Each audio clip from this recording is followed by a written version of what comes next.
আর দলীয়করণের কথা আর কি বলবো বলেন। দলীয়করণ তো এখন স্কুলের ম্যানেজিং কমিটি থেকে শুরু করে বিশ্ববিদ্যালয়ের উপাচার্য পর্যন্ত। আমি নিজে শিক্ষক পরিবারের সন্তান। আমার নানা ছিলেন ঢাকা বোর্ডের চেয়ারম্যান, আমার মা ছিলেন সেকেন্ডারি অ্যান্ড হায়ার এডুকেশনের ডিরেক্টর জেনারেল, এবং নায়েমের সঙ্গে খুব ভালোভাবে যুক্ত ছিলেন প্রফেসর রাশিদা বেগম আমার মা। সো আমার খালারা সবাই কলেজের শিক্ষকতা করেছেন। শিক্ষক পরিবার থেকে এসেছি। আপনার পিতা জাতীয় শিক্ষক ছিলেন।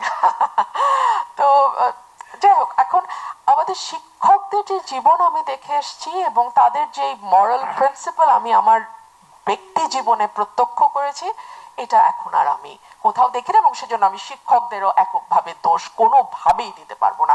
রাষ্ট্রে যখন পচন শুরু হয়, সেটা হেলথেও এফেক্ট করবে, এডুকেশনেও এফেক্ট করবে, সোশ্যাল সেফটিতেও এফেক্ট করবে, সিকিউরিটিতে এফেক্ট করবে, ইকোনমিতে এফেক্ট করবে, সবখানে। রাজনীতি ঠিক না হলে কিচ্ছু ঠিক হবে না।